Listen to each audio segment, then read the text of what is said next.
ಒಂದ್ ವೇಳೆ ನೀವು ನಂಬಿರೋ ಈ ಇಡೀ ಪ್ರಪಂಚನೇ ಸುಳ್ಳು, ನಿಮ್ ತಲೆಯಲ್ಲಿರೋ ಯೋಚನೆಗಳೇ ನಿಮಗೆ ಮೋಸ ಮಾಡ್ತಿದಾವೆ ಅಂತ ಗೊತ್ತಾದ್ರೆ ಏನ್ ಮಾಡ್ತೀರಾ? ಸುಮಾರು 27 ವರ್ಷಗಳ ಹಿಂದೆ 99 ನಲ್ಲಿ ರಿಲೀಸ್ ಆದ ಈ ಮೂವಿನ ಡೈರೆಕ್ಟ್ ಮಾಡಿರೋರು ಹಾಲಿವುಡ್ ನ master mind director David Fincher. ಈ ಸಿನಿಮಾ ರಿಲೀಸ್ ಆದಾಗ ಥಿಯೇಟರ್ ನಲ್ಲಿ ಅಷ್ಟಾಗಿ ದುಡ್ಡು ಮಾಡ್ಲಿಲ್ಲ.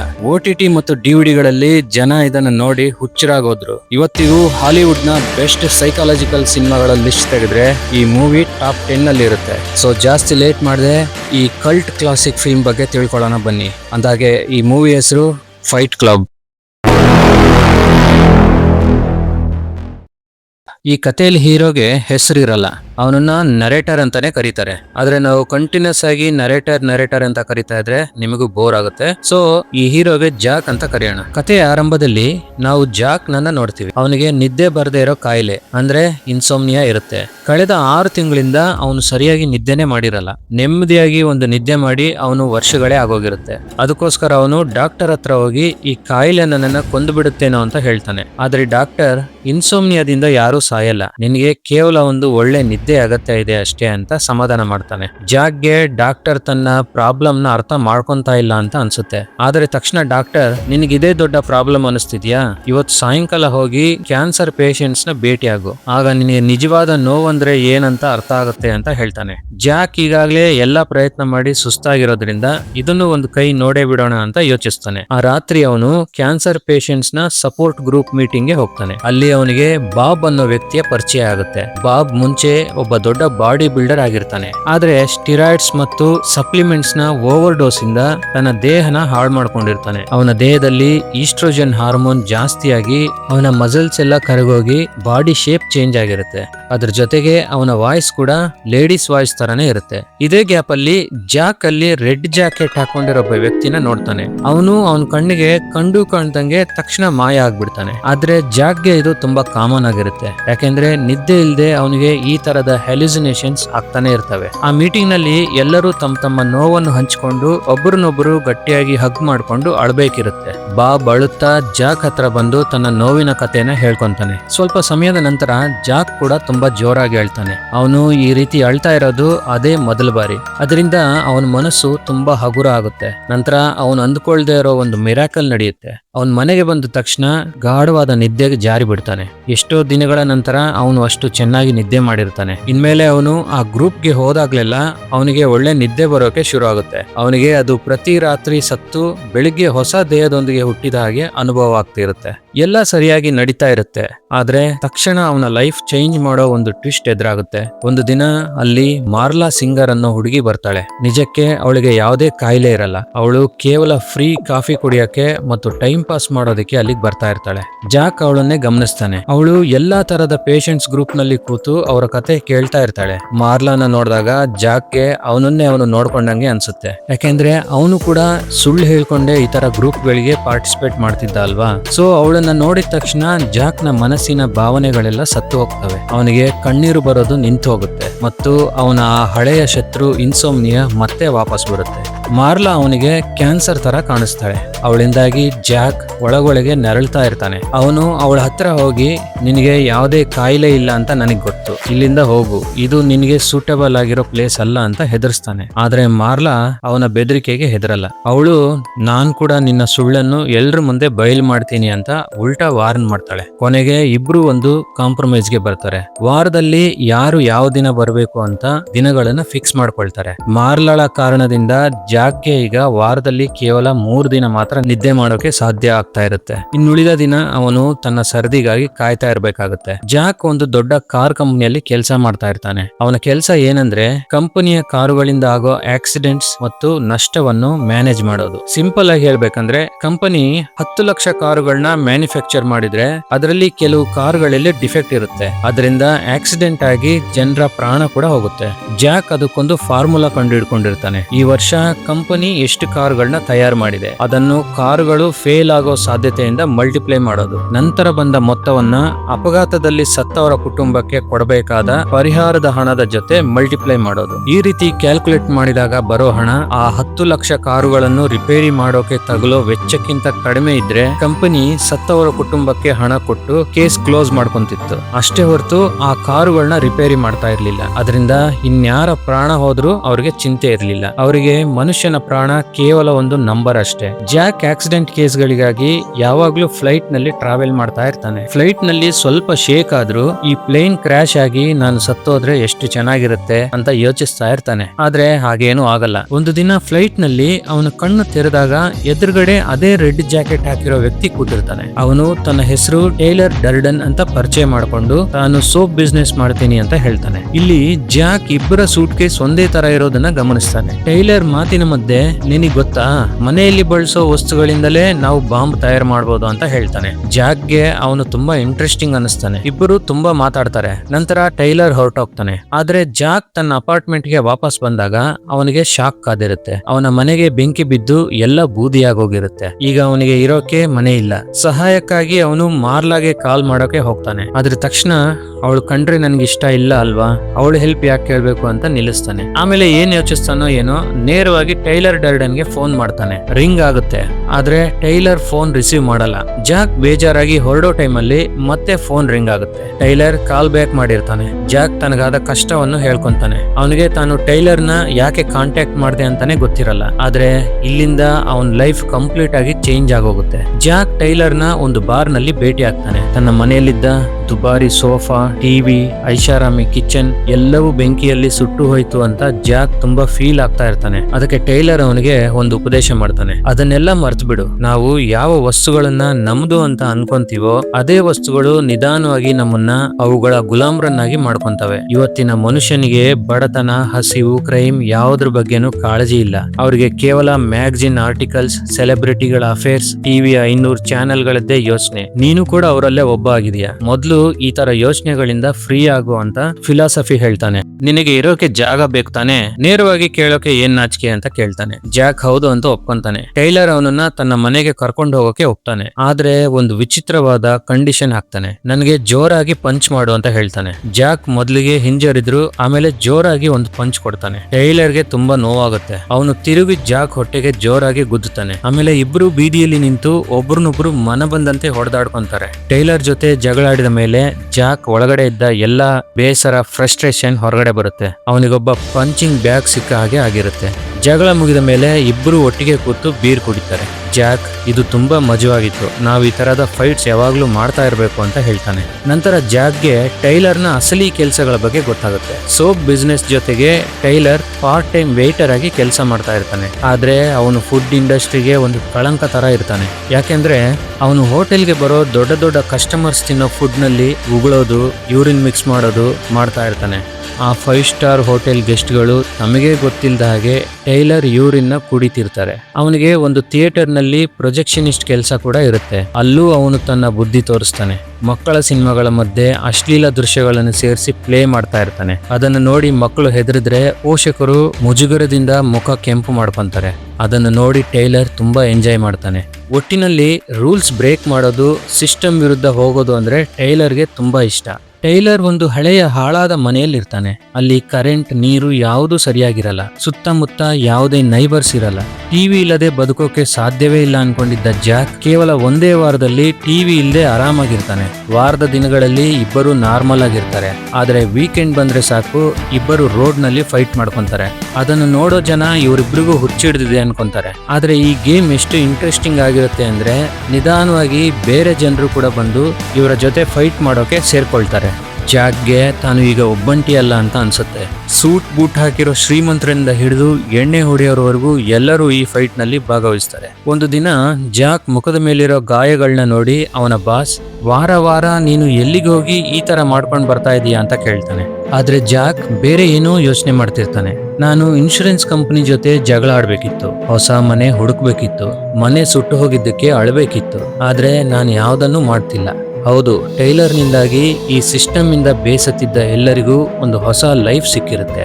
ಜಾಕ್ಗೆ ಈಗ ನಿದ್ದೆಗಾಗಿ ಯಾವುದೇ ಥೆರಪಿ ಅಥವಾ ಮಾತ್ರೆಗಳ ಅಗತ್ಯ ಇರಲ್ಲ. ಅವನು ಪ್ರತಿ ರಾತ್ರಿ ಫೈಟ್ ಮಾಡ್ತಾನೆ. ಆ ಫೈಟ್ ನಿಂದ ಸಿಗೋ ದೈಹಿಕ ನೋವು ಅವನ ಎಲ್ಲಾ ಮೆಂಟಲ್ ಸ್ಟ್ರೆಸ್ ಅನ್ನು ದೂರ ಮಾಡಿಬಿಡುತ್ತೆ. ಫೈಟ್ ಮಾಡಲು ಬರೋ ಜನರ ಸಂಖ್ಯೆ ಜಾಸ್ತಿ ಆಗ್ತಾ ಇದ್ದ ಹಾಗೆ ಟೈಲರ್ ಇದಕ್ಕೊಂದು ಅಫಿಷಿಯಲ್ ರೂಪ ಕೊಟ್ಟು ಕೆಲವು ರೂಲ್ಸ್ ಮಾಡ್ತಾನೆ. ಈ ಕ್ಲಬ್ನ ಮೊದಲ ರೂಲ್, ಯಾರು ಫೈಟ್ ಕ್ಲಬ್ ಬಗ್ಗೆ ಎಲ್ಲೂ ಮಾತಾಡಬಾರ್ದು. ಮತ್ತು ಎರಡನೇ ರೂಲ್, ಯಾರು ಫೈಟ್ ಕ್ಲಬ್ ಬಗ್ಗೆ ಎಲ್ಲೂ ಮಾತಾಡಬಾರ್ದು. ಜಾಕ್ ಹೇಳೋಗೆ, ಯಾರೇ ಹೊಸಬ ಕ್ಲಬ್ಗೆ ಬಂದ್ರು ಮೊದಲು ಸಾಫ್ಟ್ ಆಗಿ ಇರ್ತಿದ್ದ, ಆದ್ರೆ ಕೆಲವು ವಾರಗಳ ಫೈಟ್ ನಂತರ ಅವನು ಕಲ್ಲಿನಂತೆ ಸ್ಟ್ರಾಂಗ್ ಆಗ್ತಿದ್ದ. ನಿಧಾನವಾಗಿ ಈ ಕ್ಲಬ್ ಇಡೀ ಸಿಟಿಗೆ ಸ್ಪ್ರೆಡ್ ಆಗುತ್ತೆ. ಫೈಟ್ ಕ್ಲಬ್ನ ನಿಯಮದಂತೆ ಎಲ್ಲರೂ ಶಾರ್ಟ್ ಹೇರ್ ಕಟ್ ಮಾಡ್ಕೋಬೇಕಿತ್ತು. ಯಾವುದೇ ವೆಪನ್ಸ್ ಬಳಸೋದು ನಿಷೇಧವಾಗಿರುತ್ತೆ. ಫೈಟ್ ಮಧ್ಯೆ ಯಾರಾದರೂ ಸ್ಟಾಪ್ ಅಂದ್ರೆ ಅಥವಾ ನೆಲಕ್ಕೆ ತಟ್ಟಿದ್ರೆ ಫೈಟ್ನ ಅಲ್ಲೇ ನಿಲ್ಲಿಸ್ಬೇಕಿತ್ತು. ಜಾಕ್ ಕೂಡ ಪ್ರತಿದಿನ ಫೈಟ್ ಮಾಡ್ತಾ ಇರ್ತಾನೆ. ಒಂದು ದಿನ ಅವನಿಗೆ ತುಂಬಾ ಬಲವಾದ ಏಟು ಬಿದ್ದು ಕಣ್ಣಿಗೆ ಸರ್ಜರಿ ಕೂಡ ಆಗುತ್ತೆ. ಆದ್ರೂ ಅವನು ಫೈಟ್ ಕ್ಲಬ್ ಬಿಡಲ್ಲ. ಈಗ ಅವನು ಹಳೆಯ ಸಪೋರ್ಟ್ ಗ್ರೂಪ್ಗಳಿಗೆ ಹೋಗೋದನ್ನ ಕಂಪ್ಲೀಟ್ ಆಗಿ ನಿಲ್ಲಿಸ್ಬಿಟ್ಟಿದ್ದಾನೆ. ಯಾಕೆಂದ್ರೆ ಇಲ್ಲಿ ಯಾವುದೇ ಸುಳ್ಳು ಹೇಳೋ ಅವಶ್ಯಕತೆ ಇಲ್ಲ. ಎಲ್ಲರ ನೋವು ನಿಜ ಆಗಿರುತ್ತೆ. ಒಂದು ದಿನ ಅವನಿಗೆ ಮಾರ್ಲಾಳಿಂದ ಕಾಲ್ ಬರುತ್ತೆ. ಅವಳು, ನೀನ್ ಇಷ್ಟು ವಾರಗಳಿಂದ ಎಲ್ಲಿದೀಯಾ, ನಾನು ನಿನ್ನನ್ನ ತುಂಬಾ ಮಿಸ್ ಮಾಡ್ಕೊಳ್ತಿದ್ದೀನಿ ಅಂತ ಹೇಳ್ತಾಳೆ. ಆದ್ರೆ ಜಾಕ್ಗೆ ಅವಳ ಜೊತೆ ಮಾತಾಡೋಕೆ ಇಷ್ಟ ಇರಲ್ಲ. ಮಾರ್ಲಾ ಹೇಳ್ತಾಳೆ, ನಾನು ತುಂಬಾ ನಿದ್ದೆ ಮಾತ್ರೆಗಳನ್ನ ತಿಂದಿದ್ದೀನಿ, ನೀನು ತಕ್ಷಣ ಬರದೇ ಇದ್ರೆ ನಾನು ಮತ್ತೆ ಹೇಳೋದೇ ಇಲ್ಲ ಅಂತ ಹೇಳ್ತಾಳೆ. ಜಾಕ್ಗೆ ಅವಳ ಬಗ್ಗೆ ಯಾವುದೇ ಕೇರ್ ಇರಲ್ಲ. ಅವನು ಫೋನ್ ಇಟ್ಟು ಮಲಗ್ಬಿಡ್ತಾನೆ. ಮಾರನೇ ದಿನ ಬೆಳಿಗ್ಗೆ ಎದ್ದಾಗ ಟೈಲರ್ ರೂಮ್ ಬಾಗ್ಲು ಒಳಗಡೆಯಿಂದ ಲಾಕ್ ಆಗಿರೋದನ್ನ ನೋಡ್ತಾನೆ. ಇಷ್ಟು ದಿನಗಳಲ್ಲಿ ಟೈಲರ್ ಯಾವತ್ತೂ ರೂಮ್ನ ಲಾಕ್ ಮಾಡಿರಲ್ಲ. ಜಾಕ್ ಯೋಚನೆ ಮಾಡ್ತಾ ಇರ್ಬೇಕಾದ್ರೇನೆ ಅಲ್ಲಿಗೆ ಮಾರ್ಲಾ ಬರ್ತಾಳೆ. ಜಾಕ್ ಆಶ್ಚರ್ಯದಿಂದ, ನೀನ್ ಇಲ್ಲೇನ್ ಮಾಡ್ತಿದ್ಯಾ ಅಂತ ಕೇಳ್ತಾನೆ. ಅದಕ್ಕೆ ಮಾರ್ಲಾಗೆ ತುಂಬಾ ಕೋಪ ಬರುತ್ತೆ. ಯಾಕೆಂದ್ರೆ ನಿನ್ನೆ ರಾತ್ರಿ ತಾನೇ ಅವನೇ ಅವಳನ್ನ ಮನೆಗೆ ಕರ್ಕೊಂಡು ಬಂದಿರ್ತಾನೆ. ಆದ್ರೆ ಜಾಕ್ಗೆ ಇದ್ಯಾವುದು ನೆನ್ಪಿರಲ್ಲ. ಅವನು ಫಸ್ಟ್ ಇಲ್ಲಿಂದ ಹೋಗು ಅಂತ ಕಿರ್ಚಾಡ್ತಾನೆ. ಮಾರ್ಲಾ ಅಲ್ಲಿಂದ ಹೊರಟೋಗ್ತಾಳೆ. ಜಾಕ್ಗೆ ಇದೆಲ್ಲ ಹೇಗೆ ಸಾಧ್ಯ ಆಯ್ತು ಅಂತ ಯೋಚನೆ ಮಾಡ್ತಾ ಇರ್ಬೇಕಾದ್ರೆ ನಮಗೊಂದು ಫ್ಲಾಶ್ ಬ್ಯಾಕ್ ತೋರಿಸ್ತಾರೆ. ನಿಜಕ್ಕೆ ನಿನ್ನೆ ರಾತ್ರಿ ಜಾಕ್ ಫೋನ್ ಇಟ್ಟು ಮಲಗಿದ್ಮೇಲೆ ಟೈಲರ್ ಎದ್ದು ಹೋಗಿ ಮಾರ್ಲಾ ಜೊತೆ ಮಾತಾಡಿರ್ತಾನೆ. ಅವಳ ಮನೆಗೆ ಹೋದಾಗ ಅವಳು ನಿಜಕ್ಕೂ ಸಾಯೋ ಸ್ಥಿತಿಲಿರ್ತಾಳೆ. ಅವಳು ಟೈಲರ್ ಹತ್ರ, ನಾನು ನಿದ್ದೆ ಮಾತ್ರೆ ತಿಂದಿದ್ದೀನಿ, ನನ್ನನ್ನು ಮಲಗೋದಿಕ್ಕೆ ಬಿಡಬೇಡ, ಆತರ ಏನಾದ್ರೂ ಮಾಡು ಅಂತ ಕೇಳ್ಕೊಂಡಾಗ ಟೈಲರ್ ಅವಳ ಜೊತೆ ಇಡೀ ರಾತ್ರಿ ಇಂಟಿಮೇಟ್ ಆಗಿ ಅವಳನ್ನ ಎಚ್ಚರವಾಗಿಟ್ಟಿರ್ತಾನೆ. ಜಾಕ್ ಯೋಚಿಸ್ತಾನೆ, ಮೊದ್ಲು ನನ್ನ ಸಪೋರ್ಟ್ ಗ್ರೂಪ್ಗೆ ಬಂದ್ಲು, ಈಗ ನನ್ನ ಮನೆಗೂ ಬಂದ್ಲು. ನಿನ್ನೆ ರಾತ್ರಿ ಅವಳು ಹೇಳ್ತಿದ್ದಂಗೆ ಹೋಗಿದ್ರೆ ಈ ಪ್ರಾಬ್ಲಮ್ ಇರ್ತಿರ್ಲಿಲ್ಲ. ಟೈಲರ್ ಮತ್ತು ಮಾರ್ಲಾ ಪ್ರತಿದಿನ ಇಂಟಿಮೇಟ್ ಆಗ್ತಾ ಇರೋದು ಜಾಕ್ಗೆ ಸ್ವಲ್ಪನೂ ಇಷ್ಟ ಇರಲ್ಲ. ಇದೇ ಮಧ್ಯೆ ಜಾಕ್ಗೆ ಪೊಲೀಸರಿಂದ ಒಂದು ಕಾಲ್ ಬರುತ್ತೆ. ಅವರು, ನಿಮ್ಮ ಮನೆಗೆ ಶಾರ್ಟ್ ಸರ್ಕ್ಯೂಟಿನಿಂದ ಬೆಂಕಿ ಬಿದ್ದಿಲ್ಲ, ಯಾರೋ ಬೇಕಂತಾನೆ ಮನೆಯಲ್ಲಿ ಸಿಗೋ ಕೆಮಿಕಲ್ಸ್ ಬಳಸಿ ಬಾಂಬ್ ಬಿಟ್ಟು ಬ್ಲಾಸ್ಟ್ ಮಾಡಿದ್ದಾರೆ ಅಂತ ಹೇಳ್ತಾರೆ. ಜಾಕ್ ಆ ಮಾತನ್ನು ಲೈಟ್ ಆಗಿ ತಗೋತಾನೆ. ಯಾಕೆಂದ್ರೆ ಅವತ್ ರಾತ್ರಿ ಅವನು ಟೈಲರ್ ಜೊತೆ ಸೇರಿ ಸೋಪ್ ತಯಾರು ಮಾಡೋದಕ್ಕೆ ಮನುಷ್ಯರ ಕೊಬ್ಬು ಕದಿಯಲು ಒಂದು ಲಿಪೋಸೆಕ್ಷನ್ ಕ್ಲಿನಿಕ್ಗೆ ಹೋಗ್ಬೇಕಿರುತ್ತೆ. ಟೈಲರ್ ಹೇಳ್ತಾನೆ, ಬೆಸ್ಟ್ ಸೋಪ್ ಮಾಡೋಕೆ ಹ್ಯೂಮನ್ ಫ್ಯಾಟ್ ಬೇಕು. ಅವರಿಬ್ಬರು ಅಲ್ಲಿಂದ ಲೇಡೀಸ್ ಫ್ಯಾಟ್ ಕದ್ದು ತಂದು ದುಬಾರಿ ಸೋಪ್ ಮಾಡಿ ಅದನ್ನೇ ಮತ್ತೆ 5 ಸ್ಟಾರ್ ಹೋಟೆಲ್ಗಳಿಗೆ ಮಾರ್ತಾರೆ. ಜಾಕ್ ನಗುತ್ತಾ, ಶ್ರೀಮಂತ ಮಹಿಳೆಯರ ಕೊಬ್ಬನ್ನು ಕದ್ದು ಅದನ್ನೇ ಮತ್ತೆ ಅವರಿಗೆ ಮಾರ್ತಿದೀವಲ್ಲ ಅನ್ಕೊಂತಾನೆ. ಒಂದು ಸಾಯಂಕಾಲ ಟೈಲರ್ ಮತ್ತು ಜಾಕ್ಗೆ ಬಾಬ್ ಸಿಗ್ತಾನೆ. ಅವನು ಈಗ ತುಂಬಾ ಖುಷಿಯಾಗಿರ್ತಾನೆ. ಯಾಕೆಂದ್ರೆ ಬಾಬ್ ಕೂಡ ಈಗ ಫೈಟ್ ಕ್ಲಬ್ ಸೇರಿರ್ತಾನೆ. ಅವನು ಈಗ ಅಳೋದನ್ನ ಬಿಟ್ಟು ಜನರನ್ನ ಹೊಡೆದು ತನ್ನ ಹಳೆ ದಿನಗಳನ್ನ ಎಂಜಾಯ್ ಮಾಡ್ತಾ ಇರ್ತಾನೆ. ಅವತ್ ರಾತ್ರಿ ಆ ಬಾರ್ನ ಮಾಲೀಕ ಅಲ್ಲಿಗೆ ಬರ್ತಾನೆ. ಅವನು, ಯಾರ ಪರ್ಮಿಷನ್ ತಗೊಂಡು ಇಲ್ಲಿ ಕ್ಲಬ್ ನಡೆಸ್ತಿದ್ದೀರಾ, ಇದರಿಂದ ನಿಮಗೆ ಎಷ್ಟು ದುಡ್ಡು ಬರ್ತಿದೆ ಅಂತ ಗದರಿಸ್ತಾನೆ. ಅದಕ್ಕೆ ಟೈಲರ್, ಇದು ಫ್ರೀ ಕ್ಲಬ್, ಇಲ್ಲಿ ಯಾರು ದುಡ್ಡು ಮಾಡ್ತಿಲ್ಲ ಮತ್ತು ನಾವಿಲ್ಲಿಂದ ಹೋಗೋದು ಇಲ್ಲ ಅಂತ ಧೈರ್ಯವಾಗಿ ಹೇಳ್ತಾನೆ. ಅದಕ್ಕೆ ಆ ಓನರ್ ಟೈಲರ್ನ ರಕ್ತ ಬರೋ ಹಾಗೆ ತುಂಬಾ ಕ್ರೂರವಾಗಿ ಹೊಡಿತಾನೆ. ಟೈಲರ್ ಒಂದು ಸಿಗ್ನಲ್ ಮಾಡಿದ್ರೆ ಅವನ ಹುಡುಗರು ಆ ಓನರ್ನನ್ನ ಕೊಂದು ಹಾಕ್ತಿದ್ರು. ಆದ್ರೆ ಟೈಲರ್ ತನ್ನನ್ನ ತಾನು ಹೊಡೆಯೋದಕ್ಕೆ ಬಿಡ್ತಾನೆ ಮತ್ತು ಹುಚ್ಚಿನ ತರ ನಗ್ತಾನೆ. ಆ ಓನರ್ ಹೆದರ್ಕೊಂಡು ಇವನೊಬ್ಬ ಪಕ್ಕಾ ಸೈಕೋ ಇರ್ಬೇಕು ಅಂತ ಕ್ಲಬ್ ನಡ್ಸೋದಕ್ಕೆ ಪರ್ಮಿಷನ್ ಕೊಟ್ಟು ಹೊರಟೋಗ್ತಾನೆ. ರಕ್ತ ಸಿಕ್ತನಾದ ಟೈಲರ್ ಎಲ್ಲರಿಗೂ ಒಂದು ಹೋಮ್ ವರ್ಕ್ ಕೊಡ್ತಾನೆ. ನೀವೆಲ್ಲರೂ ಹೊರಗಡೆ ಹೋಗಿ ಯಾರಾದ್ರೂ ಒಬ್ಬ ಅಪರಿಚಿತನ ಜೊತೆ ಜಗಳ ಮಾಡಿ ಅವನ ಕೈಯಲ್ಲಿ ಪೆಟ್ಟು ತಿಂದು ಸೋತು ಬರಬೇಕು ಅಂತ ಹೇಳ್ತಾನೆ. ಆದ್ರೆ ಇದು ಅಂದ್ಕೊಂಡಷ್ಟು ಈಸಿ ಇರಲ್ಲ. ಯಾಕೆಂದ್ರೆ ನಾರ್ಮಲ್ ಜನರು ಜಗಳನ ಅವಾಯ್ಡ್ ಮಾಡೋಕೆ ನೋಡ್ತಾರೆ. ಜಾಕ್ ನೇರವಾಗಿ ತನ್ನ ಆಫೀಸ್ ಬಾಸ್ ಹತ್ರ ಹೋಗಿ ಜಗಳಕ್ಕೆ ನಿಲ್ತಾನೆ. ಜಾಕ್ ತನ್ನ ಬಾಸ್ ಹತ್ರ, ನಾನ್ ನಾಳೆಯಿಂದ ಆಫೀಸ್ಗೆ ಬರಲ್ಲ, ಆದ್ರೆ ನನಗೆ 1 ವರ್ಷದ ಸ್ಯಾಲರಿ ಒಟ್ಟಿಗೆ ಅಡ್ವಾನ್ಸ್ ಆಗಿ ಬೇಕು ಅಂತ ಡಿಮ್ಯಾಂಡ್ ಮಾಡ್ತಾನೆ. ಬಾಸ್ಗೆ ಕೋಪ ಬಂದು ಸೆಕ್ಯೂರಿಟಿನ ಕರೀತಾನೆ. ಜಾಕ್ಗೆ ಬಾಸ್ ತನ್ನ ಜೊತೆ ಫೈಟ್ ಮಾಡಲ್ಲ ಅಂತ ಗೊತ್ತಾದ ತಕ್ಷಣ ತಾನೇ ತನ್ನ ಮುಖಕ್ಕೆ ಜೋರಾಗಿ ಹೊಡ್ಕೊಳ್ಳೋದಕ್ಕೆ ಶುರು ಮಾಡ್ತಾನೆ. ತನ್ನನ್ನೇ ಟೇಬಲ್ಗೆ ಗುದ್ಕೊಂತಾನೆ. ಸೆಕ್ಯೂರಿಟಿ ಒಳಗಡೆ ಬಂದು ನೋಡಿದಾಗ ಬಾಸ್ ಜಾಕ್ ನನ್ನ ಹೊಡೆದಿದ್ದಾನೆ ಅಂತ ಅನ್ಕೊಂತಾನೆ. ಕೊನೆಗೆ ಜಾಕ್ ಅನ್ಕೊಂಡಿದ್ದೆಲ್ಲ ಸಿಗುತ್ತೆ. Full year leave, salary, free flight tickets ಎಲ್ಲ ಸಿಗುತ್ತೆ ಮತ್ತು ಬಾಸ್ ಸಸ್ಪೆಂಡ್ ಆಗ್ತಾನೆ. ಈ ದುಡ್ಡಿನಿಂದ ಅವರಿಬ್ರು ಫೈಟ್ ಕ್ಲಬ್ ಅನ್ನು ಇನ್ನೂ ದೊಡ್ಡದಾಗಿ ನಡೆಸೋದಕ್ಕೆ ಪ್ಲಾನ್ ಮಾಡ್ತಾರೆ. ಟೈಲರ್ ಈಗ ತನ್ನ ಮೆಂಬರ್ಸ್ಗೆ ನಗರದಲ್ಲಿ ಸಣ್ಣ ಸಣ್ಣ ಡ್ಯಾಮೇಜ್ ಗಳನ್ನ ಮಾಡೋದಕ್ಕೆ ಹೋಮ್ವರ್ಕ್ ಕೊಡ್ತಾನೆ.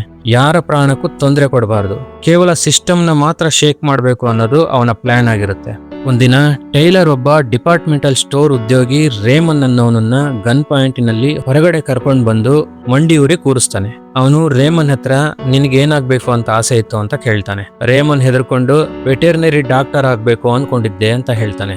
ಅದಕ್ಕೆ ಟೈಲರ್, ಇನ್ನೊಂದು 6 ವಾರದಲ್ಲಿ ನೀನು ಈ ಕೆಲಸ ಬಿಟ್ಟು ಮತ್ತೆ ಕಾಲೇಜ್ ಸೇರದೇ ಇದ್ರೆ ನಿನ್ನ ಹುಡ್ಕೊಂಬಂದು ಕೊಲ್ತೀನಿ ಅಂತ ಅವನ ID ಕಾರ್ಡ್ ಇಟ್ಕೊಂಡು ಹೆದರ್ಸಿ ಕಳಿಸ್ತಾನೆ. ಜಾಕ್, ನೀನ್ ಯಾಕೆ ಅವನಿಗೆ ಈ ತರ ಹೆದರ್ಸ್ತಿದ್ಯಾ ಅಂತ ಕೇಳಿದಾಗ ಟೈಲರ್, ನಾನು ಹೀಗ್ ಮಾಡದೇ ಇದ್ರೆ ಅವನು ಯಾವತ್ತೂ ಆ ಸಣ್ಣ ಕೆಲಸ ಬಿಟ್ಟು ತನ್ನ ಕನ್ಸನ್ನ ನನ್ಸ್ ಮಾಡ್ಕೊಂತಿರ್ಲಿಲ್ಲ. ನಾಳೆ ಅವನ ಲೈಫ್ ನಲ್ಲೇ ಬೆಸ್ಟ್ ಡೇ ಆಗಿರುತ್ತೆ ಅಂತ ಹೇಳ್ತಾನೆ. ಜಾಕ್ ಗನ್ ಚೆಕ್ ಮಾಡಿದಾಗ ಅದರಲ್ಲಿ ಬುಲೆಟ್ ಇರಲ್ಲ. ಅಂದ್ರೆ ಟೈಲರ್ ಯಾರನ್ನು ಕೊಲ್ತಿರ್ಲಿಲ್ಲ, ಕೇವಲ ಜನರ ಕಣ್ತಿರಿಸಿ ರಿಯಾಲಿಟಿನ ಅರ್ಥ ಮಾಡಿಸ್ತಿದ್ದ ಅಷ್ಟೇ. ನಿಧಾನವಾಗಿ ಟೈಲರ್ನ ಈ ಸೀಕ್ರೆಟ್ ಆರ್ಮಿಗೆ ಸೇರೋದಕ್ಕೆ ಜನರ ಕ್ಯೂ ನಿಲ್ಲುತ್ತೆ. ಟೈಲರ್ ಎಲ್ಲರಿಗೂ ಕಠಿಣವಾದ ಟೆಸ್ಟ್ ಇಡ್ತಾನೆ. 3 ದಿನಗಳ ಕಾಲ ಯಾವುದೇ ಊಟ ನೀರು ಇಲ್ಲದೆ ಮನೆ ಹೊರಗಡೆ ನಿಲ್ಬೇಕಿತ್ತು. ಯಾರೇ ಬಂದ್ರು ಅವರನ್ನು ಸಣ್ಕಲ, ದಪ್ಪಗಿರೋನು, ಮುದುಕ ಅಂತ ಬೈದು ಅವಮಾನಿಸಿ ಕಳಿಸ್ಬೇಕಿತ್ತು. ಈ ಎಲ್ಲಾ ಕಷ್ಟ ತಡೆದು ಯಾರು ನಿಲ್ತಾರೋ ಅವರನ್ನು ಮಾತ್ರ ಟ್ರೈನಿಂಗಿಗೆ ತಗೊಂತಾ ಇದ್ರು. ಈ ರೀತಿ ಟೈಲರ್ ಒಂದು ದೊಡ್ಡ ಸೀಕ್ರೆಟ್ ಆರ್ಮಿ ರೆಡಿ ಮಾಡ್ತಾನೆ. ಅದಕ್ಕೆ ಪ್ರಾಜೆಕ್ಟ್ ಮೇಹೆಮ್ ಅಂತ ಹೆಸರಿಡ್ತಾರೆ. ಒಂದು ದಿನ ಆ ಆರ್ಮಿ ಮೆಂಬರ್ಸ್ ಒಂದು ಬಿಲ್ಡಿಂಗಿಗೆ ಬೆಂಕಿ ಇಡ್ತಾ ಇರೋದನ್ನ ಜಾಕ್ ನೋಡ್ತಾನೆ. ಅವನು ಏನ್ ಮಾಡ್ತಿದ್ದೀರಾ ಅಂತ ಕೇಳಿದ್ರೆ ಅವರು, ಸರ್, ಪ್ರಾಜೆಕ್ಟ್ ಮೇಹೆಮ್ ನಿಯಮದ ಪ್ರಕಾರ ಯಾವುದೇ ಪ್ರಶ್ನೆ ಕೇಳೋ ಹಾಗಿಲ್ಲ ಅಂತಾರೆ. ಇವರ ಕಾಟ ಜಾಸ್ತಿಯಾಗಿ ಪೊಲೀಸ್ ಕಮಿಷನರ್ ಇದರ ವಿರುದ್ಧ ತನಿಖೆ ಮಾಡೋದಕ್ಕೆ ಕಮಿಟಿ ಮಾಡ್ತಾರೆ. ಅದಕ್ಕೆ ಟೈಲರ್ ಆ ಕಮಿಷನರ್ನನ್ನೇ ಕಿಡ್ನಾಪ್ ಮಾಡಿ ಇನ್ಮೇಲೆ ಫೈಟ್ ಕ್ಲಬ್ ಅಂತ ಏನೂ ಇಲ್ಲ ಅಂತ ಸ್ಟೇಟ್ಮೆಂಟ್ ಕೊಡು, ಇಲ್ಲ ಅಂದ್ರೆ ನಿನ್ನನ್ನ ಮುಗಿಸ್ಬಿಡ್ತೀವಿ ಅಂತ ಬೆದರಿಸ್ತಾನೆ. ಮಾರನೇ ದಿನನೇ ನ್ಯೂಸ್ ಪೇಪರ್ ಇಂದ ಫೈಟ್ ಕ್ಲಬ್ ನ್ಯೂಸ್ ಎಲ್ಲ ಮಾಯ ಹೋಗಿರುತ್ತೆ. ಆದ್ರೆ ಜಾಕ್ ಒಂದು ಗಮನಿಸ್ತಾನೆ, ಟೈಲರ್ ಈಗ ಅವನ ಜೊತೆ ಮುಂಚಿನ ತರ ಇರಲ್ಲ. ಅವನು ಜಾಕ್ ನನ್ನ ಇಗ್ನೋರ್ ಮಾಡ್ತಾ ಇರ್ತಾನೆ. ಇದರಿಂದ ಬೇಜಾರಾದ ಜಾಕ್ ಒಂದು ಫೈಟ್ ನಲ್ಲಿ ಟೈಲರ್ ನನ್ನು ಸಿಕ್ಕಾಪಟ್ಟೆ ಹೊಡಿತಾನೆ. ಟೈಲರ್ ಸಾಕು ಅಂದ್ರೂ ಬಿಡದೆ ಹೊಡಿತಾನೆ. ಜಾಕ್, ನನಗೆ ಮೊದಲು ಹೇಳು, ಏನಿದು ಪ್ರಾಜೆಕ್ಟ್ ಮೇಹೆಮ್, ನನ್ನಿಂದ ಯಾಕೆ ಮುಚ್ಚಿಟ್ಟಿದೀಯ ಅಂತ ಕೇಳ್ತಾನೆ. ಅದಕ್ಕೆ ಟೈಲರ್, ನಾನು ಪ್ರತಿಯೊಂದನ್ನು ನಿನಗೆ ಇಮೇಲ್ ಮಾಡೋಕ್ಕಾಗಲ್ಲ, ನೀನು ಇದರಲ್ಲಿ ಎಷ್ಟು ಇನ್ವಾಲ್ವ್ ಆಗಬೇಕು ಅನ್ನೋದನ್ನ ನೀನೇ ನಿರ್ಧಾರ ಮಾಡಬೇಕು ಅಂತ ಹೇಳಿ ಕಾರ್ ಡ್ರೈವ್ ಮಾಡ್ಕೊಂಡು ಕರ್ಕೊಂಡು ಹೋಗ್ತಾನೆ. ಮಾತಿನ ಮಧ್ಯೆ ಟೈಲರ್ ಸ್ಟೀರಿಂಗ್ ಬಿಟ್ಬಿಡ್ತಾನೆ ಮತ್ತು ಕಾರಿನ ಸ್ಪೀಡ್ ಜಾಸ್ತಿ ಮಾಡ್ತಾನೆ. ಜಾಕ್ ಹೆದರಿ ಕಾರ್ ಕಂಟ್ರೋಲ್ ಮಾಡಕ್ ಹೋದಾಗ ಟೈಲರ್, ಪ್ರತಿಯೊಂದನ್ನು ಕಂಟ್ರೋಲ್ ಮಾಡೋದಕ್ಕೆ ಹೋಗ್ಬೇಡ, ಲೀವ್ ಇಟ್ ಅಂತ ಕಿರ್ಚ್ತಾನೆ. ಜಾಕ್ ಸ್ಟೀರಿಂಗ್ ಬಿಡ್ತಾನೆ. ಅವರ ಕಾರು ಬ್ರಿಡ್ಜ್ನಿಂದ ಕೆಳಗಡೆ ಬಿದ್ದು ದೊಡ್ಡ ಆಕ್ಸಿಡೆಂಟ್ ಆಗುತ್ತೆ. ಅದೃಷ್ಟವಶಾತ್ ಇಬ್ಬರೂ ಬದುಕ್ತಾರೆ, ಆದ್ರೆ ತೀವ್ರವಾಗಿ ಗಾಯಗಳಾಗ್ತವೆ. ಮಾರನೇ ದಿನ ಬೆಳಿಗ್ಗೆ ಜಾಕ್ಗೆ ಪ್ರಜ್ಞೆ ಬಂದಾಗ ಟೈಲರ್ ಅಲ್ಲಿರಲ್ಲ. ಅವನೆಲ್ಲೋ ಹೊರಟೋಗಿರ್ತಾನೆ. ಮನೆಯಲ್ಲಿರೋ ಮೆಂಬರ್ಸ್ ಏನೋ ಕೆಲಸ ಮಾಡ್ತಾ ಇರ್ತಾರೆ, ಆದ್ರೆ ಜಾಕ್ಗೆ ಏನು ಹೇಳ್ತಿರಲ್ಲ. ಅಷ್ಟರಲ್ಲಿ ಅಲ್ಲಿಗೆ ಮಾರ್ಲಾ ಬರ್ತಾಳೆ. ಜಾಕ್ ಅವಳಿಗೆ ಟೈಲರ್ ಇಲ್ಲಿಲ್ಲ, ಅವನು ಹೊರಟೋದ ಅಂತ ಹೇಳ್ತಾನೆ. ಮಾರ್ಲಾಗೆ ಅದನ್ನ ಕೇಳಿ ವಿಚಿತ್ರ ಅನ್ಸಿದ್ರು ಅವಳು ಅಲ್ಲಿಂದ ಹೊರಟೋಗ್ತಾಳೆ. ಮಾರ್ಲಾ ಹೋದ ತಕ್ಷಣ ಮೆಂಬರ್ಸ್ ಒಬ್ಬರ ಡೆಡ್ ಬಾಡಿ ತರ್ತಾರೆ. ಬಟ್ಟೆ ಸರಿಸಿ ನೋಡಿದ್ರೆ ಅದು ಬೇರೆ ಯಾರು ಅಲ್ಲ, ಜಾಕ್ನ ಫ್ರೆಂಡ್ ಬಾಬ್. ಪೊಲೀಸ್ ಶೂಟ್ಔಟ್ ನಲ್ಲಿ ಬಾಬ್ ಸತ್ತೋಗಿರ್ತಾನೆ.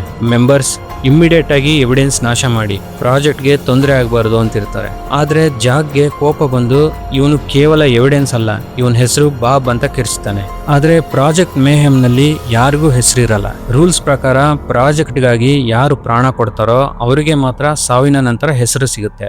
ಆಗ ಎಲ್ಲರೂ ಹಿಸ್ ನೇಮ್ ಇಸ್ ರಾಬರ್ಟ್ ಪಾಲ್ಸನ್ ಅಂತ ಜೋರಾಗಿ ಘೋಷಣೆ ಕೂಗೋಕೆ ಸ್ಟಾರ್ಟ್ ಮಾಡ್ತಾರೆ.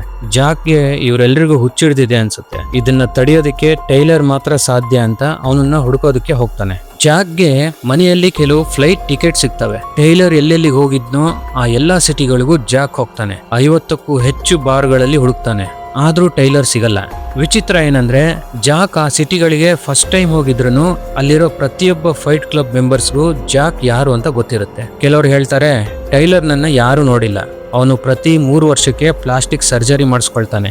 ಜಾಕ್ಗೆ ಇದೆಲ್ಲ ತುಂಬಾ ಕನ್ಫ್ಯೂಸಿಂಗ್ ಅನ್ಸುತ್ತೆ. ಕೊನೆಗೆ ಅವನು ಒಬ್ಬ ಮೆಂಬರ್ನನ್ನ ಗಟ್ಟಿಯಾಗಿ ಹಿಡಿದು ನನಗೆ ನಿಜ ಹೇಳು, ಟೈಲರ್ ಡರ್ಡನ್ ಎಲ್ಲಿದ್ದಾನೆ ಅಂತ ಕೇಳ್ತಾನೆ. ಅದಕ್ಕೆ ಆ ವ್ಯಕ್ತಿ ಹೆದರ್ತಾ, ಸರ್ ಪ್ಲೀಸ್, ಇದು ನಿಮ್ದೇನಾದ್ರೂ ಹೊಸ ಟೆಸ್ಟಾ? ನೀವೇ ಅಲ್ವಾ ಟೈಲರ್ ಡರ್ಡನ್ ಅಂತ ಹೇಳ್ತಾನೆ. ಆ ಮಾತು ಕೇಳಿದ ತಕ್ಷಣ ಜಾಕ್ ಕಂಪ್ಲೀಟ್ ಆಗಿ ಬೆವ್ತ್ ಹೋಗ್ತಾನೆ. ಅವನು ತಕ್ಷಣ ಮಾರ್ಲಾಗೆ ಫೋನ್ ಮಾಡಿ ನಾವು ಯಾವತ್ತಾದ್ರೂ ಇಂಟಿಮೇಟ್ ಆಗಿದ್ವಾ ಅಂತ ಕೇಳ್ತಾನೆ. ಮಾರ್ಲಾ ಕೋಪದಿಂದ ಏನ್ ಹುಚ್ಚುಚ್ಚಿದಾಗಿ ಮಾತಾಡ್ತಾ ಇದೀಯಾ, ನಾವು ಎಷ್ಟೋ ಬಾರಿ ಒಟ್ಟಿಗೆ ಮಲಗಿದೀವಿ ಅಂತ ಹೇಳಿ ಕೋಪದಿಂದ ಅವನನ್ನು ಟೈಲರ್ ಅಂತ ಕರೀತಾಳೆ. ಅದನ್ನ ಕೇಳಿ ಶಾಕ್ ಆಗಿ ಅವನು ನೀನ್ ನನ್ನನ್ನು ಏನಂತ ಕರೆದೆ ಅಂತ ಕೇಳಿದಾಗ ಮಾರ್ಲಾ ಟೈಲರ್ ಡರ್ಡನ್, ನಿನ್ನ ಹೆಸರು ಟೈಲರ್ ಡರ್ಡನ್ ಅಂತಾಳೆ. ಜಾಕ್ಗೆ ಏನ್ ಆಗ್ತಿದೆ ಅಂತ ಅರ್ಥ ಆಗೋಷ್ಟರಲ್ಲಿ ಅವನ ಕಣ್ಣೆದುರುಗಡೆ ಟೈಲರ್ ಒಂದು ಭೂತದ ತರ ಪ್ರತ್ಯಕ್ಷ ಆಗ್ತಾನೆ. ಅವಾಗ ಜಾಕ್ ಎಲ್ಲರೂ ನನ್ನನ್ನ ನೀನು ಅಂತ ಯಾಕೆ ಹೇಳ್ತಿದ್ದಾರೆ ಅಂತ ಕಿರ್ಚ್ತಾನೆ. ಆಗ ಟೈಲರ್ ಅಸಲಿ ಸತ್ಯನ ಬಿಚ್ಚಿಡ್ತಾನೆ. ಟೈಲರ್ ಹೇಳ್ತಾನೆ, ನೀನು ನಿನ್ನ ಈ ಬೋರಿಂಗ್ ಲೈಫ್ ಅನ್ನು ಬದಲಾಯಿಸ್ಕೋಬೇಕು ಅನ್ಕೊಂಡಿದ್ದೆ, ಆದ್ರೆ ನಿನ್ನ ಕೈಲಿ ಅದು ಆಗ್ತಿರ್ಲಿಲ್ಲ. ಅದಕ್ಕೆ ನೀನೇ ನಿನ್ನ ಮೆದುಳಿನಲ್ಲಿ ನನ್ನನ್ನ ಕ್ರಿಯೇಟ್ ಮಾಡ್ಕೊಂಡೆ. ಹೆದರ್ಕೋಬೇಡ, ಪ್ರತಿಯೊಬ್ರು ತಮ್ಮ ಮನಸ್ಸಿನಲ್ಲಿ ತಮಗೆ ಬೇಕಾದ ವ್ಯಕ್ತಿತ್ವನ ಯೋಚಿಸ್ತಾರೆ, ಆದ್ರೆ ನಿನ್ನಲ್ಲಿರೋ ಧೈರ್ಯ ಅವರಲ್ಲಿರಲ್ಲ ಅಷ್ಟೇ. ನಾವಿಬ್ರು ಬೇರೆ ಬೇರೆ ಅಲ್ಲ, ಒಂದೇ ದೇಹದ ಎರಡು ರೂಪಗಳು. ಜಾಕ್ಗೆ ಈಗ ನಿಧಾನವಾಗಿ ಎಲ್ಲ ಅರ್ಥ ಆಗುತ್ತೆ. ಹೌದು, ಅವನೇ ಟೈಲರ್ ಡರ್ಡನ್. ತನ್ನ ಮನೆಗೆ ತಾನೇ ಬಾಂಬ್ ಬಿಟ್ಟಿದ್ದು, ಫೈಟ್ ಕ್ಲಬ್ ಶುರು ಮಾಡಿದ್ದು, ಸಿಟಿ ಒಳಗಡೆ ಡ್ಯಾಮೇಜ್ ಆಗೋ ತರ ಕೆಲಸಗಳನ್ನ ಮಾಡಿದ್ದು ಎಲ್ಲವೂ ಅವನೇ. ಅವನಿಗೆ ಯಾಕೆ ನಿದ್ದೆ ಬರ್ತಿರ್ಲಿಲ್ಲ ಅಂದ್ರೆ ಹಗಲಿನಲ್ಲಿ ಅವನು ಜಾಕ್ ಆಗಿರ್ತಿದ್ದ, ರಾತ್ರಿ ಆದ್ರೆ ಅವನಲ್ಲಿದ್ದ ಟೈಲರ್ ಡರ್ಡನ್ ಎಚ್ಚರಗೊಂಡು ಇದನ್ನೆಲ್ಲ ಮಾಡ್ತಾ ಇದ್ದ. ಟೈಲರ್ ಹೇಳ್ತಾನೆ, ಮಾರ್ಲಾಗೆ ನಮ್ಮ ಸೀಕ್ರೆಟ್ ಗೊತ್ತಾಗಿದೆ, ಅವಳನ್ನ ಮುಗಿಸ್ಬೇಕು. ಆದ್ರೆ ಜಾಕ್ ಅದಕ್ಕೆ ಒಪ್ಪಲ್ಲ. ಅಷ್ಟರಲ್ಲೇ ಜಾಕ್ ಮತ್ತೆ ಪ್ರಜ್ಞೆ ತಪ್ಪಿ ಬೀಳ್ತಾನೆ. ಮತ್ತೆ ಪ್ರಜ್ಞೆ ಬಂದಾಗ ಜಾಕ್ಗೆ ಗೊತ್ತಾಗುತ್ತೆ, ರಾತ್ರಿ ತಾನು ಟೈಲರ್ ಆಗಿದ್ದಾಗ ದೊಡ್ಡ ದೊಡ್ಡ ಕ್ರೆಡಿಟ್ ಕಾರ್ಡ್ ಕಂಪನಿಗಳ ಹೆಡ್ ಕ್ವಾರ್ಟರ್ಸ್ಗೆ ಬಾಂಬ್ ಇಡೋದಿಕ್ಕೆ ಪ್ಲಾನ್ ಮಾಡಿದ್ದಾನೆ ಅಂತ. ಇದರಿಂದ ಇಡೀ ದೇಶದ ಜನರ ಸಾಲದ ರೆಕಾರ್ಡ್ ಅಳಿಸಿ ಹೋಗಿ ಎಲ್ಲರೂ ಸಾಲ ಮುಕ್ತರಾಗ್ತಾರೆ ಅನ್ನೋದು ಟೈಲರ್ ಪ್ಲಾನ್ ಆಗಿರುತ್ತೆ. ಜಾಕ್ ತಕ್ಷಣ ಮಾರ್ಲಾ ಹತ್ರ ಹೋಗಿ, ನಿನ್ನ ಪ್ರಾಣಕ್ಕೆ ಅಪಾಯ ಇದೆ, ಇಲ್ಲಿಂದ ದೂರ ಹೊರಟು ಹೋಗು, ನೀನ್ ಎಲ್ಲಿದೀಯ ಅಂತ ನನಗೆ ಹೇಳ್ಬೇಡ, ನಿನಗೆ ಗೊತ್ತಾದ್ರೆ ನನ್ನೊಳಗಡೆ ಇರೋ ಟೈಲರ್ಗೂ ಗೊತ್ತಾಗುತ್ತೆ ಅಂತ ಅವಳನ್ನ ಬಸ್ ಹತ್ಸಿ ಕಳಿಸ್ತಾನೆ. ನಂತರ ಅವನು ಪೊಲೀಸ್ ಸ್ಟೇಷನ್ಗೆ ಹೋಗಿ ತನ್ನ ಎಲ್ಲಾ ತಪ್ಪುಗಳನ್ನ ಒಪ್ಕೊಂತಾನೆ ಮತ್ತು ಬಿಲ್ಡಿಂಗ್ಸ್ ಬ್ಲಾಸ್ಟ್ ಆಗೋ ಪ್ಲಾನ್ ಬಗ್ಗೆ ಹೇಳ್ತಾನೆ. ಆದ್ರೆ ಅಲ್ಲೂ ಒಂದು ಶಾಕ್ ಕಾದಿರುತ್ತೆ.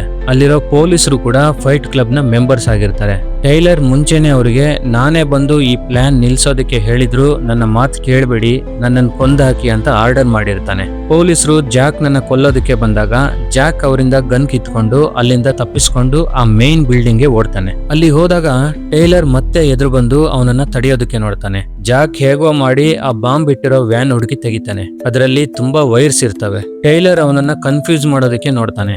ಆದ್ರೆ ಜಾಕ್ಗೆ ಟೈಲರ್ಗೆ ಯಾವ ವೈರ್ ಕಟ್ ಮಾಡಬೇಕು ಅಂತ ಗೊತ್ತಿದ್ರೆ ನನಗೂ ಗೊತ್ತು ಅಂತ ಕೊನೆಗೂ ಸರಿಯಾದ ವೈರ್ ಕಟ್ ಮಾಡಿ ಬಾಂಬ್ ಡಿಫ್ಯೂಸ್ ಮಾಡ್ತಾನೆ. ಟೈಲರ್ಗೆ ಶೂಟ್ ಮಾಡ್ತಾನೆ. ಆದ್ರೆ ಟೈಲರ್ ಕೇವಲ ಕಲ್ಪನೆ ಅಲ್ವಾ, ಏನೂ ಆಗಲ್ಲ. ಉಲ್ಟಾ ಟೈಲರ್ ಜಾಕ್ ನನ್ನ ಸಿಕ್ಕಾಪಟ್ಟೆ ಹೊಡಿತಾನೆ. ಅಂದ್ರೆ ಜಾಕ್ ತನ್ನನ್ನ ತಾನೇ ಹೊಡ್ಕೊಳ್ತಾ ಇರ್ತಾನೆ. ಪ್ರಜ್ಞೆ ತಪ್ಪಿ ಬಿದ್ದಾಗ ಟೈಲರ್ ಅವನನ್ನ ಒಂದು ಕುರ್ಚಿಗೆ ಕಟ್ಟಿ ಹಾಕಿರ್ತಾನೆ. ಟೈಲರ್ ಹೇಳ್ತಾನೆ, ಯಾಕೆ ಇದನ್ನ ತಡೆಯೋದಕ್ಕೆ ನೋಡ್ತಿದ್ಯಾ? ಈ ಬಿಲ್ಡಿಂಗ್ಸ್ ನಲ್ಲಿ ಯಾರೂ ಇಲ್ಲ, ನಾವು ಯಾರನ್ನು ಕೊಲ್ತಿಲ್ಲ, ಕೇವಲ ಸಿಸ್ಟಮ್ ಇಂದ ಜನರಿಗೆ ಫ್ರೀಡಮ್ ಕೊಡಿಸ್ತಾ ಇದೀವಿ ಅಷ್ಟೇ. ಅಷ್ಟರಲ್ಲೇ ಮೆಂಬರ್ಸ್ ಮಾರ್ಲಾನ ಕಿಡ್ನಾಪ್ ಮಾಡಿ ಅದೇ ಬಿಲ್ಡಿಂಗ್ ಗೆ ಕರ್ಕೊಂಡ್ ಬರ್ತಾರೆ. ಟೈಲರ್ ಇವಳನ್ನ ಕೊಲ್ಲದೆ ಬಿಡೋದಿಲ್ಲ ಅಂತ ಜಾಕ್ಗೆ ಕನ್ಫರ್ಮ್ ಆಗುತ್ತೆ. ತಕ್ಷಣ ಜಾಕ್ಗೆ ಒಂದು ವಿಷಯ ಸ್ಟ್ರೈಕ್ ಆಗುತ್ತೆ. ಟೈಲರ್ ಕೇವಲ ನನ್ನ ಭ್ರಮೆ, ಅವನ ಕೈಯಲ್ಲಿರೋ ಗನ್ ಕೂಡ ಕಲ್ಪನೆ, ಅಸಲಿ ಗನ್ ಇರೋದು ನನ್ನ ಕೈಯಲ್ಲೇ. ಜಾಕ್ ತಕ್ಷಣ ಆ ಗನ್ ಅನ್ನು ತನ್ನ ಗಂಟಲಿಗೆ ಇಟ್ಕೊಂಡು, ಇನ್ನೊಂದು ಸೆಕೆಂಡ್ ನೀನ್ ಇಲ್ಲಿ ನಿಂತ್ರೆ ನಾನು ಶೂಟ್ ಮಾಡ್ಕೊಂತೀನಿ ಅಂತಾನೆ. ಟೈಲರ್ ಬೇಡ ಅಂತ ಕಿರ್ಚಿದ್ರು ಜಾಕ್ ತನಗೆ ತಾನೇ ಶೂಟ್ ಮಾಡ್ಕೊಳ್ತಾನೆ. ಬುಲೆಟ್ ಅವನ ಕೆನ್ನೆನ ಸೀಳ್ಕೊಂಡು ಹೋಗುತ್ತೆ. ಜಾಕ್ ಸಾಯಲ್ಲ, ಆದ್ರೆ ಅವನ ಮೆದುಳಿನಲ್ಲಿದ್ದ ಟೈಲರ್ ಡರ್ಡನ್ ಪಾತ್ರ ಅಲ್ಲಿಗೆ ಸತ್ತು ಹೋಗುತ್ತೆ. ಮೆಂಬರ್ಸ್ ಓಡಿ ಬಂದು ಯಾರು ಶೂಟ್ ಮಾಡಿದ್ದು ಅಂತ ಕೇಳಿದಾಗ ಜಾಕ್ ನಾನೇ, ನೀವೆಲ್ಲ ಹೊರಗಡೆ ಹೋಗಿ ಅಂತ ಕಳಿಸ್ತಾನೆ. ಮಾರ್ಲಾ ಜಾಕ್ ಮುಖದಲ್ಲಿ ರಕ್ತ ಬರ್ತಾ ಇರೋದನ್ನ ನೋಡಿ ಗಾಬರಿ ಆಗ್ತಾಳೆ. ಜಾಕ್ ಅವಳ ಕೈ ಹಿಡಿದು, ನನ್ನ ಲೈಫಲ್ಲೇ ಅತ್ಯಂತ ವಿಚಿತ್ರವಾದ ಟೈಮಲ್ಲಿ ನೀನ್ ನನಗೆ ಸಿಕ್ಕಿದೀಯ ಮಾರ್ಲಾ ಅಂತ ಹೇಳ್ತಾನೆ. ತಕ್ಷಣ ಅವರ ಕಣ್ಣೆದ್ರೆ ಇದ್ದ ಎಲ್ಲಾ ಕ್ರೆಡಿಟ್ ಕಾರ್ಡ್ ಕಂಪನಿಗಳ ಬಿಲ್ಡಿಂಗ್ಸ್ ಒಂದೊಂದಾಗಿ ಬ್ಲಾಸ್ಟ್ ಆಗಿ ನೆಲಸಮ ಆಗೋಕೆ ಶುರು ಆಗ್ತವೆ. ಅಂದ್ರೆ ಕೊನೆಗೂ ಟೈಲರ್ನ ಪ್ಲಾನ್ ಸಕ್ಸಸ್ ಆಗಿರುತ್ತೆ. ಸೊ ಅಲ್ಲಿಗೆ ಈ ಸಿನಿಮಾದ ಕತೆ ಮುಗಿಯುತ್ತೆ. ಈ ಸಿನಿಮಾ ಒಂದು ನಾರ್ಮಲ್ ಸೈಕಾಲಜಿಕಲ್ ಥ್ರಿಲ್ಲರ್ ತರ ನಮಗೆ ಫೀಲ್ ಮಾಡಿಸಿದ್ರು, ಇದರಲ್ಲಿರೋ ಪ್ರತಿಯೊಂದು ಥಾಟ್ ಕೂಡ ನಮಗೆ ಈಗಿನ ಕಾಲಕ್ಕೂ ಕೂಡ ನಾವು ಯೋಚನೆ ಮಾಡೋ ತರ ಇದಾವೆ. ಸೊ ಈ ವಿಡಿಯೋ ಇಷ್ಟ ಆಗಿದ್ರೆ ದಯವಿಟ್ಟು ವಿಡಿಯೋನ ಲೈಕ್ ಮಾಡಿ, ಈ ಚಾನೆಲ್ನ ಸಬ್ಸ್ಕ್ರೈಬ್ ಮಾಡೋದನ್ನ ಮಾತ್ರ ಮರಿಬೇಡಿ. Thank you.